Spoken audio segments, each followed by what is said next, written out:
If you are reading this now, it may be because you've reached a point where something inside you no longer wants to stay silent. Maybe you cannot fully explain it, but you can feel it. A tension. A crack beneath the surface of your everyday life.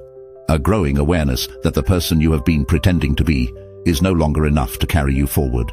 What once felt normal now feels empty, mechanical, unbearable. This moment is not random. It is the beginning of awakening. At some stage in life, people encounter an inner collapse. Most ignore it. They distract themselves, bury the discomfort in routines, responsibilities, entertainment, or endless productivity. But for others, the collapse becomes impossible to ignore. It turns into a call. Carl Jung described this as the beginning of individuation, the process where the soul demands authenticity instead of survival through masks. Perhaps you feel trapped in a relationship that drains your spirit. Maybe your work provides security but leaves you emotionally dead inside. Or maybe the prison is invisible, the fear of disappointing others, the pressure to meet expectations, the burden of living a life chosen for you instead of by you. Jung believed the greatest danger was not chaos itself, but unconscious conformity. The tragedy is not simply suffering. The tragedy is living a life that does not belong to you and never realizing it. That is why suffering eventually grows louder. The psyche whispers first through exhaustion, anxiety, dreams, and quiet dissatisfaction. But when ignored for too long, the whispers become screams. Discomfort turns into despair. Fatigue becomes collapse. The old structure begins to break because it can no longer contain who you are becoming. Then something strange starts to happen. You begin encountering the exact words, ideas, and symbols you need at the exact moment you need them. A book appears unexpectedly. A conversation hits you deeply. A message finds you when you feel lost. Jung called this synchronicity, not magic, but the psyche recognizing meaning through coincidence. The unconscious begins guiding you toward transformation once you are ready to listen. Modern life often rewards appearance over meaning. You are offered distractions, so you never have to ask the deeper question, am I truly living or merely existing? The endless cycle of entertainment, validation, and routine becomes a sophisticated form of escape. But eventually, no distraction can silence a soul that is desperate for truth. Society may tell you your discomfort is simply stress, anxiety, or burnout. It may encourage you to numb yourself and return to normal. But perhaps what you feel is deeper than exhaustion.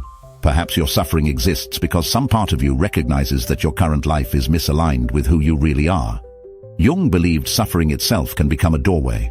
Our culture treats pain as failure, but pain is often a message.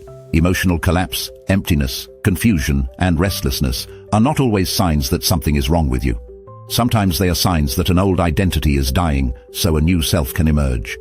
What is falling apart is not your soul. It is the false structure built around it.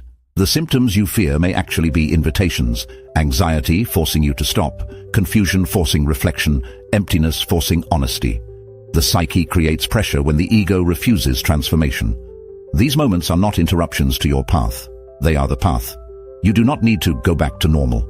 The old normal may be exactly what made you sick. Real transformation demands that you move through the discomfort instead of escaping it.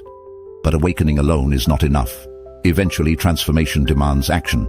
Every real transformation requires a leap. Not a physical leap, but a psychological one. A moment where you leave behind the familiar identity that kept you safe but spiritually trapped. This is where many people retreat. The unknown terrifies the ego because the ego values certainty more than truth. Fear begins speaking loudly at this stage.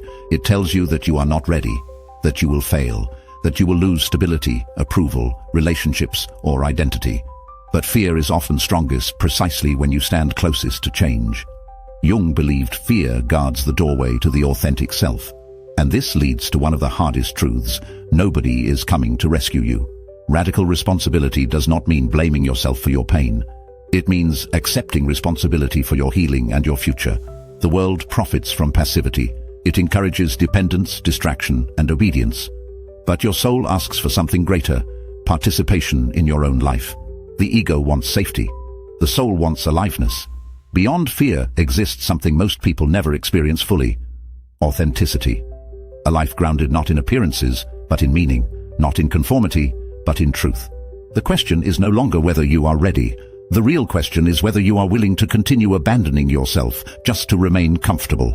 Your awakening has already begun.